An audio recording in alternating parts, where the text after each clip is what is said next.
Hello there and welcome into the Career Competitor Podcast with me, Steve Mellor, and we are the show that seeks to light that competitive fire within you in order to jumpstart or optimize your career. Very exciting guest today in that of Ryan Margolin, who is the CEO of Pro Hair Labs, and I'm going to give him the introduction that he certainly deserves here in a moment, but not until I tell you about Career Competitor, the service. That's right. If you go to careercompetitor.com, you'll learn all about what it is I offer as a performance coach and as a culture consultant.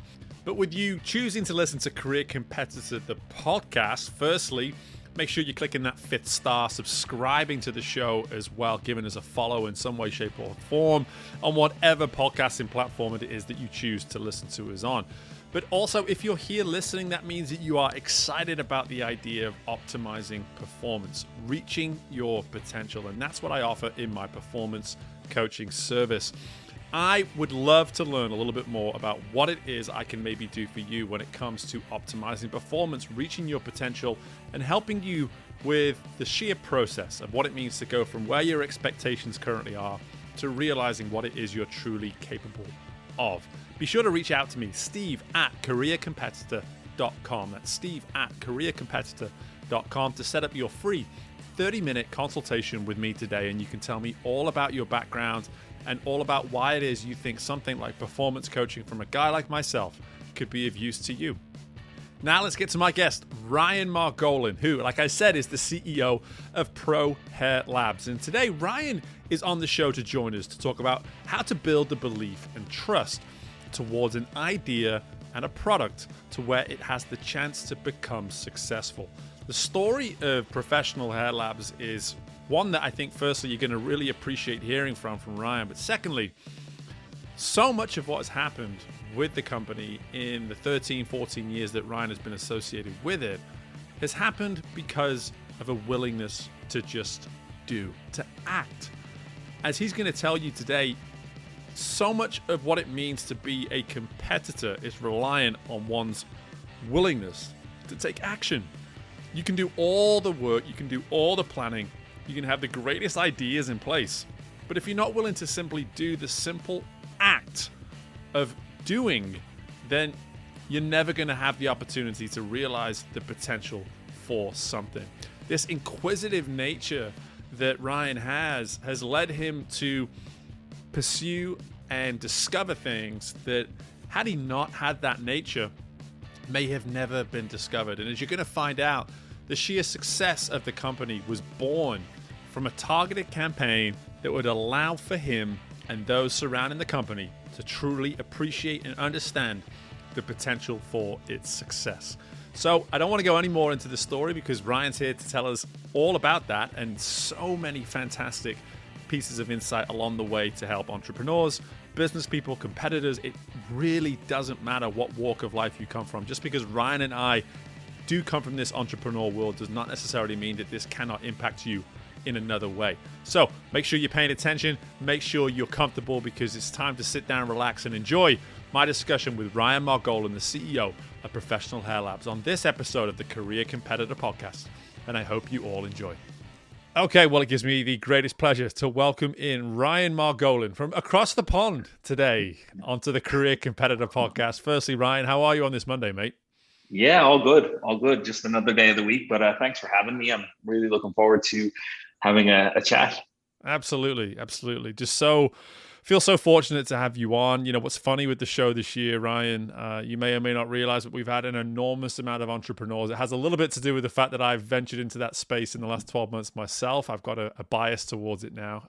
But at the same time, there's just so much about the competitive spirit that comes through that of an entrepreneur that I love hearing about, I love learning about, because no one's story is the same. And, you know, nothing about your story necessarily resonates with me because I don't have any hair. So, you know, but here I am talking to you, the owner of Professional Hair Labs. And I would love to learn all about, first and foremost, Ryan, who it is you are. Just tell everybody who it is you are first and foremost, and then tell everybody about your company, Professional Hair Labs, as well. Yeah, well, look, I mean, Professional Hair Labs is a manufacturer of cosmetic bonding adhesives, scalp treatments, shampoos for the hair replacement industry. But more recently, we've diversified and expanded our services into, a deeper level of cosmetic products, skincare, body care, hair care, and custom formula for B2B companies. I mean, that's what we've always been at our core is a B2B company. I myself, my background is kind of in sales and marketing. I was working in sales for many years up until 2009 when the economic crash came, forced everyone to really take a good look at what they're doing and where they're going, and some opportunities arose then at that point, and it kind of led us to where we're at now. So that's my background in kind of a bird's eye view. Well, tell us a little bit more about your upbringing too. Yeah, where you're from, and also just about, I don't know, where maybe this whole this competitive spirit, this entrepreneurial spirit, maybe where that was born within you too. Yeah, well, I was born in New Jersey, and I lived the first half of my life. I didn't live in New Jersey too long. Most of my youth life was lived in Florida, and my mother is Irish, and my dad was born in New York. And when we were 14, we made the move back to Ireland. And I finished school, did some traveling, started to figure some stuff out. But look at my core, the environment that I was brought up in. Both of my parents were working; they had their own business, and it just kind of, it was learned behavior, I suppose. It was just, I knew from a very young age that I wanted to do something for myself. So in 2009, kind of when the crash came, the opportunity arose where my dad had a company and he wasn't really excited about the way it was going. So he asked, did I want to come over and take a look at it and, see what I could learn and what I could contribute. So that's what we decided to do, myself and my wife, and I had one daughter at the time. And we moved to Florida for about a year and a half. And in that year and a half, I spent the first few months doing what I would normally do when I go into a new business, is learning as much as I can about it, about the intricacies of it, the customer base, and from an operations perspective and a marketing perspective, what could the company be doing at its foundations to make small changes to have big impacts? Because I'm a big believer in that. I've seen, many people over the years overcomplicate situations. I'm a firm believer that the simplest solution is always the best one. And that's really where I like to start with everything in my life, whether it's personal or professional. So in 2009, the company existed. We took a look at it, and I learned a lot, as much as I could about it. So I spent 3 months manually building a database of all the hair replacement studios in the United States. That gave me, two advantages. Number one, I had a very, good indication of the companies who were listed versus the companies that were operating.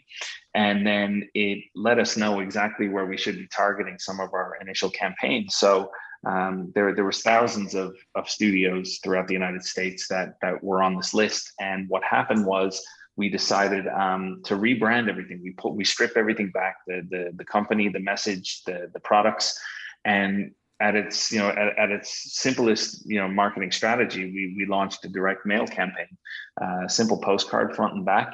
And we split it into 3 sections because we didn't want to send so many out, because we were a small team, so we would have been inundated with phone calls.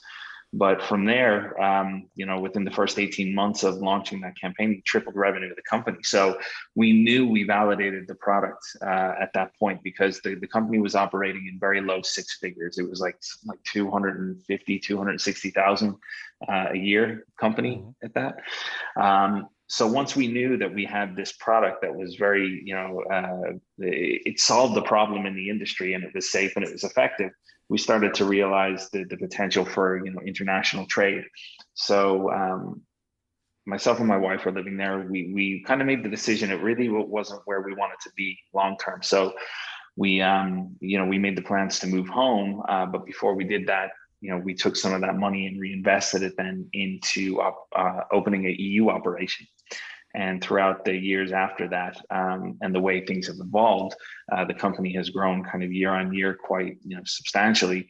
And it's allowed us to then start to explore the advantages of international trade and how we could leverage the different tax strategies to help not only the company grow, but avail of the supports that we need to penetrate global marketplaces in areas that a lot of companies really struggle to get through to. So it's been a really interesting journey. And, throughout the last 10 years, I've learned more, about myself than I have anything else. And, what I realized is that, look, in order to continue to, contribute to the company and its growth, you do have to kind of make that shift from switching from what can you do for the company to what you can do for the individuals helping you reach your goals and their goals. So, leadership is a huge part of that. And that's been probably one of the biggest learning curves I've had over the last, many years. Absolutely. And we'll definitely dive into that a little bit. And what I love about, I'm so glad that you gave us the background of the company, because it's important. Because when people stumble along a successful company, let's say this is the first time someone's hearing about Professional Hair Labs. And we're talking about 13 years since that moment where you decided to fly over to the States and sit down with Dad and start taking a look at the inner workings of the company. It's really easy to assume, okay, that they're an international business. They're an international business. They're internationally established year on, year out. They're successful. But here we are looking at a very fragile, delicate, and frankly defining moment around 2009, where you've been able to recognize through a couple of different campaigns the potential for the company.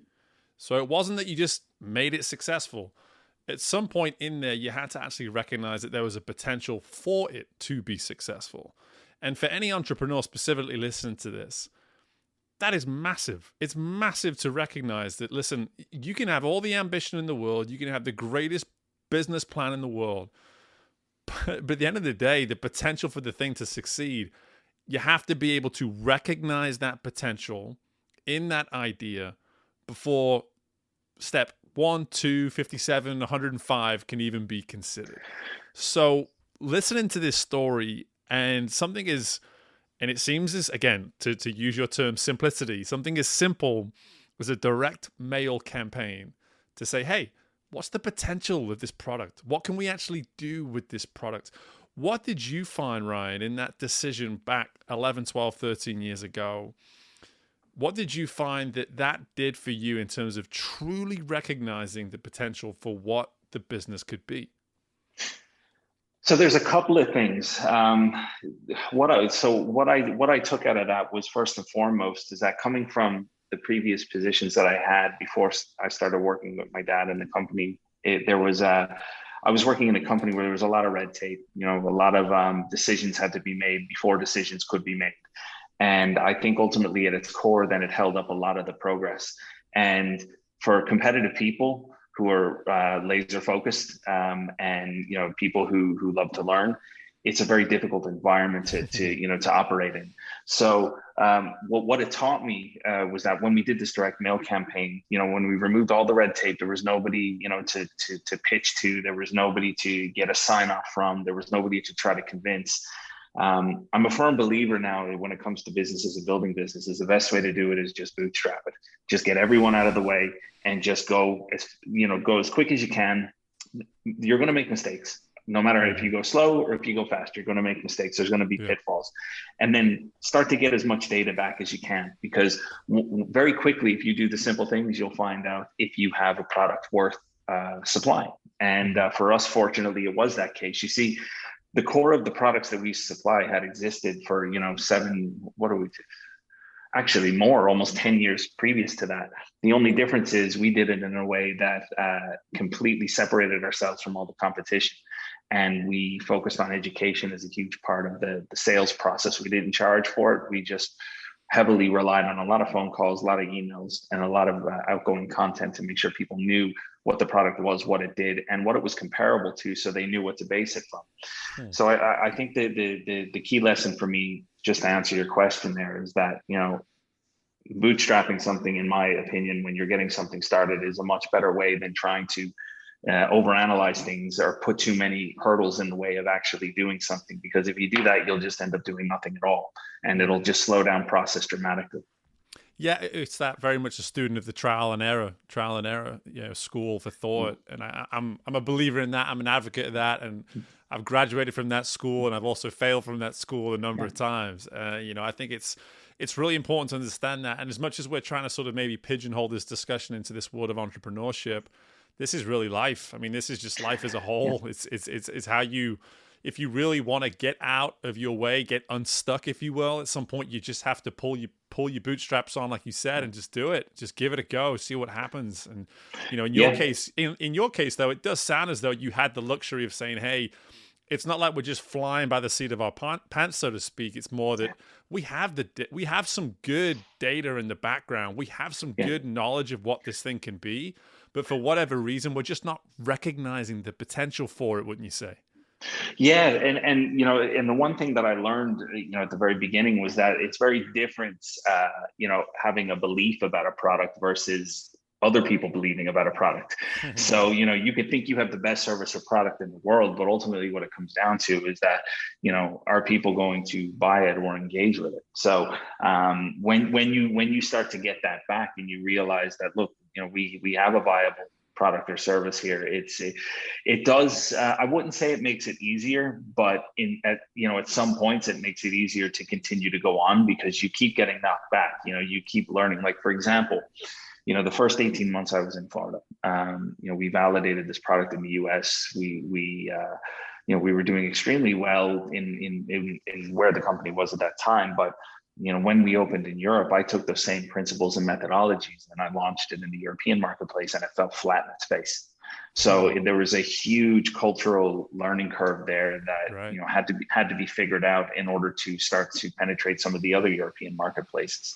And that led me to the simple belief is that, look, you'll never truly always have it figured out. There's always going to be new ways that you're going to have to pivot and change, and other things you're going to have to learn, and that really falls into the bracket of self-development as well. That I think that at its core, I think that's really what it all comes back to, because as individuals, any business problem can usually be related back to a personal problem you're having, and the work has to really start there first.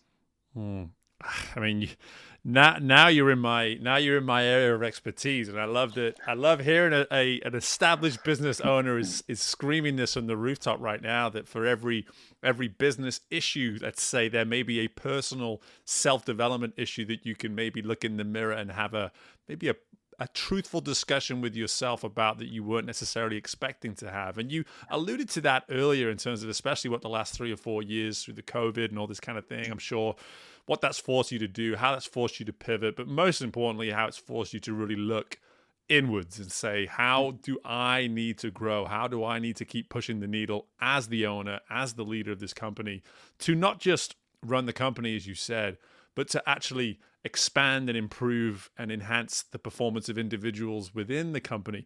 Talk to me a little bit about what you've maybe done here in the last few years. Well, I mean, if you go back a few years, I suppose the best starting point would be COVID. We had 2 locations. We had our facility in Florida, which was kind of, stayed open, and there was no shutting down of businesses in that area. But on the flip side, in Ireland, it was a bit different. We were deemed not an essential service, so we were facing closing our doors for a period of months, which wouldn't have been good. We would have had to let people go. We would have had to reassess things, but because of our team and the forward planning and forward thinking, we very quickly pivoted into the manufacturing of hand sanitizer because we had the ability to do so. We were one of the few companies in the country who had direct access to alcohol at that time because of the previous relationships that we had. So we quickly formulated a product, and through our network built some relationships, sold a lot of products. We kept the doors open. That was solely down to the team involved. It was funny because I had just gotten back from, Chicago at the time when the directive was handed down from the government. And I thought at that point I had COVID, so I was self-isolating, and I was making all the phone calls and running what I could from a bedroom. And it was really the team that just pulled it all together and made it happen. So that whole period of time made us realize that we were definitely missing out on a lot of opportunity, because COVID showed us how exposed we actually were, because we were so niche in the marketplace, and that marketplace was hit heavily by COVID because hair replacement studios had to shut down. They're Of not, course. non-essential depending on the location. Yeah. And that's what kind of made us very quickly look at diversifying into a deeper range of cosmetics. And where we stand now, the company we are now is a hell of a lot different than it was 3 years ago. We will get right back to our interview in just a moment, as I wanted to take a moment to tell you about my new favorite socks in Soldier Socks, American-made premium socks founded on giving back to US troops. They have an awesome collection of socks to satisfy any and all needs, with options to buy individual pairs and multi-packs as well. But whichever pair you choose, you will receive the same premium quality with no substitutions. Most importantly, for every pair purchased, one pair of their Thomas sock is sent to an active member of the US military, as Soldier Socks are making their impact felt soul to soul. So if you are looking to upgrade your sock game and do your part for a great cause as well, head to soldiersocks.com. That's soldier spelled S-O-L-E, soldiersocks.com today to add that extra comfort to your feet and to support US troops in the process. Let's get back to the interview. It's really interesting. It's almost like you went from being essential to some to being essential to many. I mean, it's kind of how you pivoted as a company. And I think it's one thing for something as drastic and as significant as COVID to force your hand to do something like that. But it wasn't as though you stopped there. You didn't say like, okay, the hand sanitizer thing keeps the door open for now. Now it was like, how do we continue to become a truly valuable, essential service to as many as possible? And you alluded to it a little bit there, just some of the additions within the company since you actually went through this pivot. Talk to me a little bit more about where you've started to enter the world of whatever these different worlds are now you've entered. Well, what's happened now because of this, obviously, COVID and its restrictions globally have had a massive impact on manufacturers in particular. So what we found is that a lot of the customers that we had for many years had other needs that we didn't really have our finger on the pulse with. But we've now since started to support them with their needs. Like, for example, if they would have had other products in their line that they were having made by other manufacturers, some of those manufacturers have now closed their doors. So that led us to the opportunity to open discussions with them and start to develop their products and manufacture their products for them, improve them, in some cases. And that's generated a lot more revenue for us. But realistically, what we realized is that with the opportunity that was at our feet, we had two options. We could either, we could either take it nice and slow, or we could do what we do best, and we could just go for broke and just hit the ground running. So within the last year, we had a 17,500 square foot distribution facility in Florida. We had a 10,000 square foot facility in Ireland here. And what's happened over the last year is that we've now expanded to a 70,000 square foot facility in Ireland. We have a 17,500 square foot facility in Florida still. We're building another 17,500 square foot facility, but we've also invested in 20 acres worth of land right across the road from it for developing further options for manufacturing and supply throughout the United States. Wow. So this has kind of led us to, we kind of made ourselves commit to it. It's like, look, we know that we are growing fast. We know that the opportunities are there. We know that we have the team now in place to capitalize on those. And, at the core of it, this really comes down to being able to, I wouldn't say, save, but also just stop or maybe eliminate the some of our current clients from having issues with product supply. Because look, globally, there's a huge issue with supply at the moment. Doesn't matter what industry you're in. Yeah. And I think at the core of this, we have good relationships, heavy buying power. We know what the common core ingredients are for the required products. And we invest heavily in those, and we have them in stock at all times. So it's very easy for a customer to come in and say, listen, I want this type of product. It's like, okay, well, look, we already have the base formula for that. We can make the adjustments that you need. Within 8 to 12 weeks, we'll have that product in their hand. So it's about refining your processes, but those processes take investment, and those investments, they require a decision to be made. There's no point in sitting on the fence about them. Yeah, but that decision, the seed of that decision goes all the way back to even back in 2009. It's that recognizing a belief and a potential for something. Because what's happened here over the last few years, by the sounds of it, is that your beliefs and your potentials have been born out of the recognition of other beliefs and other potential. Like that is what's happening here. And for me, being able to sort of explain it that way to listeners, this is where you start to realize that this isn't simply a business or an entrepreneurial message at this point. This is just simply a competitive message. This is someone that says, hey, if we're going to keep competing, keep raising the bar, keep reaching higher standards, then at some point we have to recognize what has worked. And then we need to go ahead and reinvest in that same philosophy. It's working. It ain't broke. Don't fix it, And that's exactly. That's very much what you're preaching here, right? It absolutely is. And I mean, if you really want to simplify it even further, it's that, if you're not going to do it, somebody else is, and you will lose the opportunity. So that's, no matter what way you spin it, things might not be your fault, but they're certainly your responsibility. So it's either you make the decision and do it, or you don't. But ultimately the actions or what happens on the other side of that is solely down to what you do. Yeah, not your fault, but certainly your responsibility. There's something that should really strike nice and deep in anybody listening to this, because it's a truth. It's a massive truth. And again, sometimes it's easy for us to assume that there's blame to be pointed or taken or something like that. But really, at the core of it, it's responsibility. Someone willing to say, I'm taking responsibility for this. It's not about blame game or anything like that. No, look, at the end of the day, if you get into that sort of a game, you will ultimately just go backwards, because, it doesn't matter. Yeah, it doesn't matter the what or the why. It is what it is. So you move on from that point. There's no point in saying it's your fault because of this. At the end of the day, the way I look at things is that if there's a mistake made in our company, whether it's small or whether it's sizable, I know that the team that we have in place, they're aware of it themselves. I don't need to hold them accountable for it, but I ultimately look at that as an investment into the company, because it's a lesson learned, and we've made plenty of those throughout the last few years. But, look, you have to make those mistakes in order to learn, and there's nobody that continually is winning and doesn't take any mistakes along the way, Yeah, I want to go. I almost want to end that sentence slightly shorter on your behalf. Is that there isn't anyone that's always winning. Period. There just isn't. Like, people have wins and people do have successes, but they're not always winning and they're not always succeeding. And it's important to realize that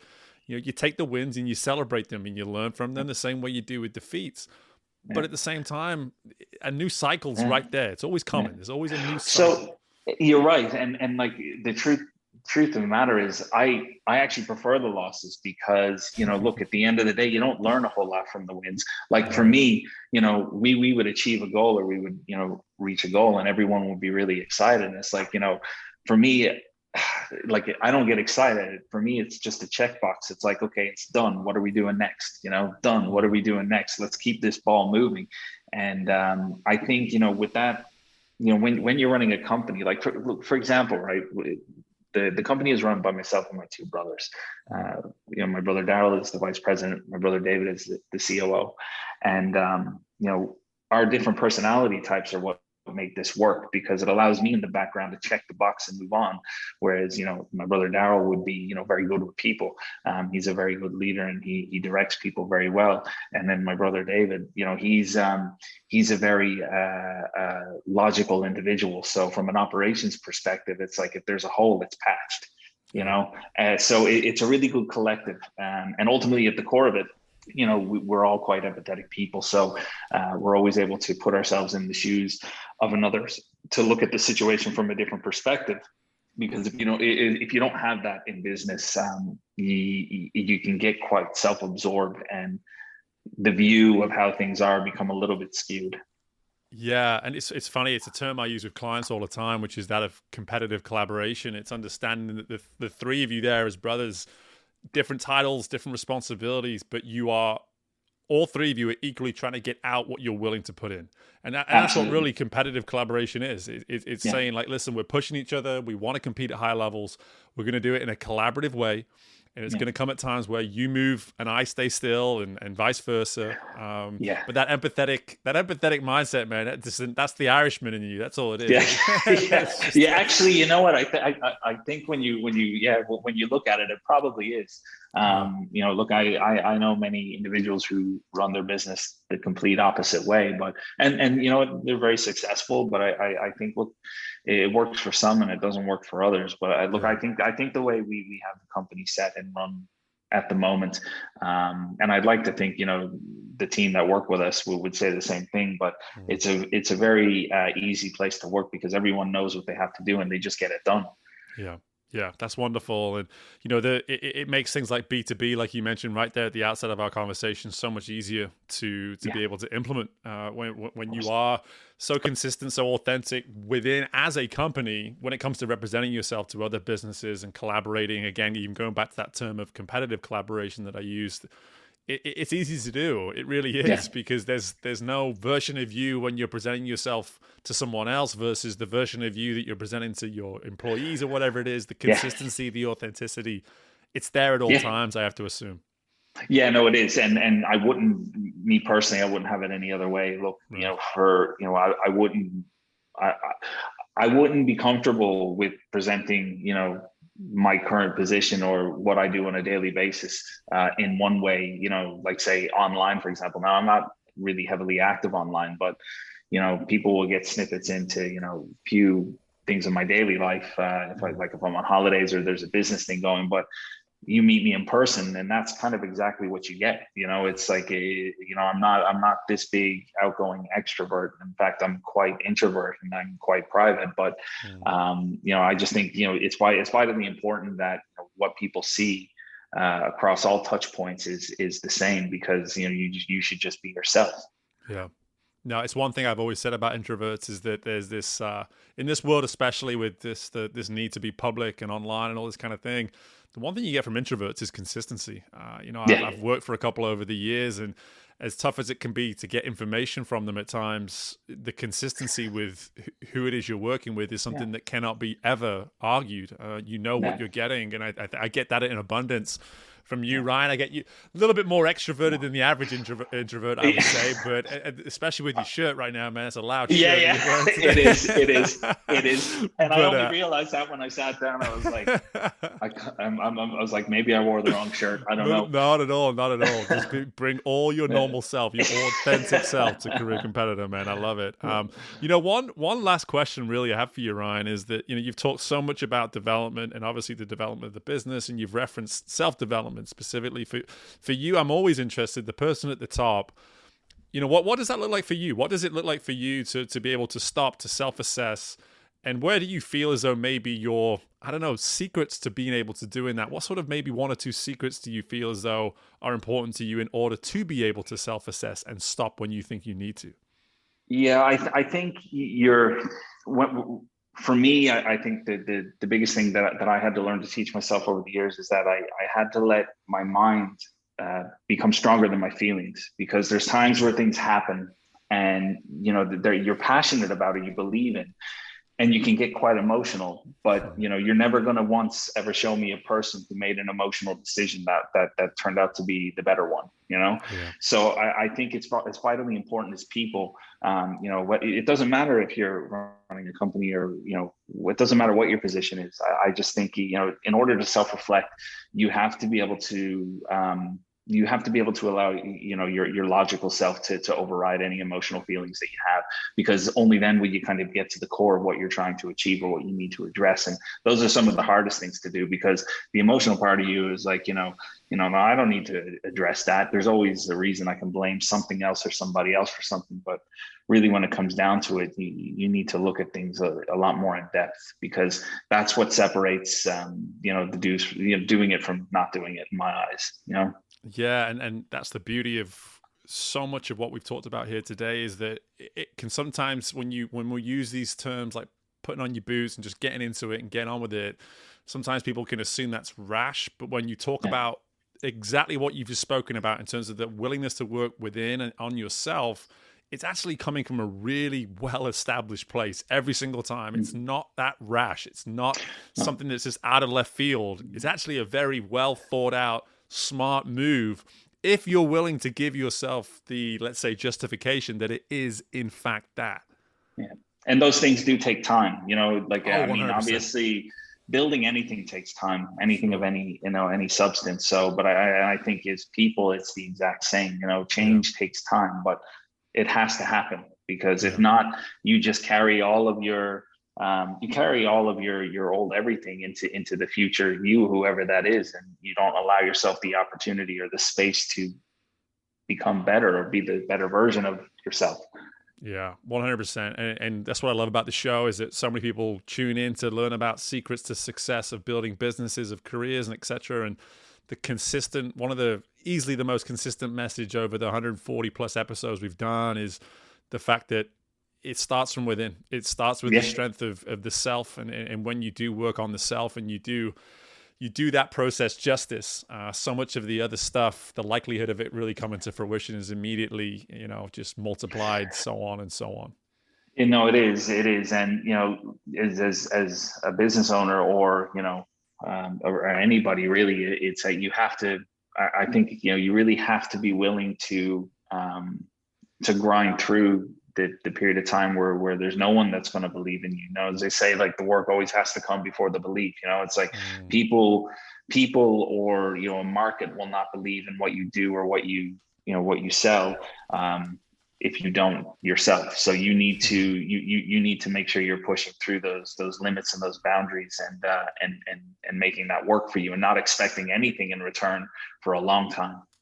Or actually not even expecting anything at all in return, because, some people don't ever get anything, Absolutely. And, the work has to come before the belief, and it starts with the person. It's, you want self-belief, work on yourself. If you want, business belief and career belief and whatever it may be, those things you have to work on too. But self-belief starts with the self and working on yourself. And Ryan, honestly, man, this is an absolute pleasure. I mean, this little 30 minutes has just absolutely flown by. And had I known you were Irish before I, started the call, I would have grabbed a Guinness or something like that, prior to it. But it's not even 11 in the morning. The pubs wouldn't even be open where I am right now. So that would be. It's always whiskey o'clock. It certainly is. It's certainly in my house. Ryan, listen, I absolutely appreciate it. Before I let you go, please share any information you think you need to with listeners. We've got listeners on both sides of the Atlantic. So any information you think we need regarding the company and yourself. Yeah, look, our website is prohairlabs.com. From our discussion here, it's pretty evident what we do. Look, my main hangout is LinkedIn, so you can just search for me on LinkedIn. I post bits about the company, maybe some bits about self-development, whatever I feel like it, really. So those are the two places that you can catch us. I mean, the company is across all social media: Facebook, Instagram, TikTok, the usual. Look, that's it's quite easy to find us. That's wonderful. I appreciate that. Well, thank you for the information, Ryan, and most importantly, thanks for the time, the insight. This was an absolute pleasure. Could have done it for another half an hour, probably, no problem. Absolutely. So cheers for the time.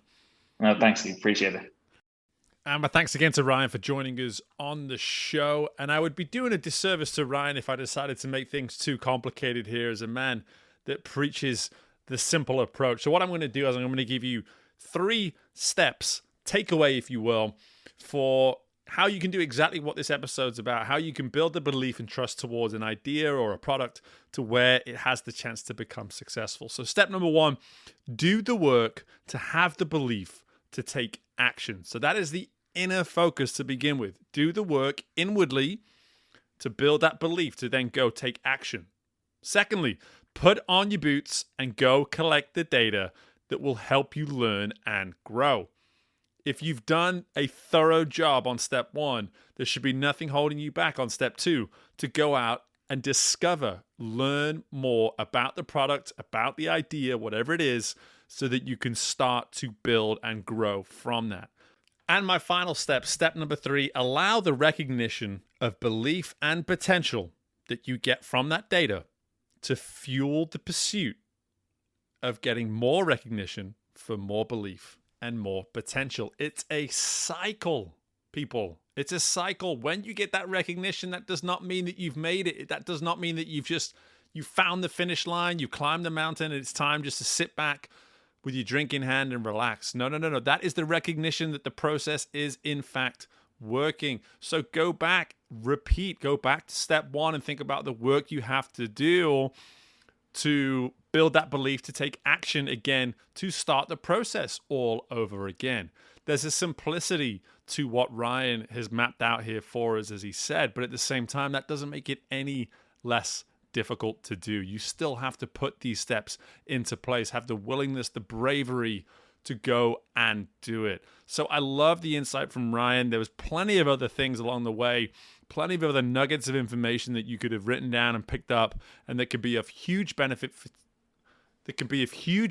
to you, whether that be as a business owner, entrepreneur, someone with an idea, or just simply someone who's trying to do things at higher levels. That's what it's about on this show. We're trying to optimize performance. If you believe that you have an idea of performing at higher levels, then this process should resonate with you. It can be of impact to you. So break it down in those 3 simple steps and see if you can start to move towards recognizing a belief, recognizing potential in yourself or in an idea or in a product today.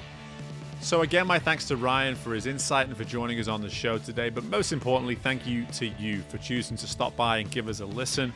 On your way out, again, make sure you are clicking a 5th star if you listen to us on Apple Podcasts. You're subscribing, you're downloading, you're following, you're doing whatever you can on whatever podcast platform you choose to listen to us on. Make sure you're making that effort to grow our show. Tell your friends, tell your neighbors, let everybody know Career Competitor is the place to go in order to be optimizing yourself and optimizing your performance. So in the meantime, best of luck with anything and everything you've got going on within your world.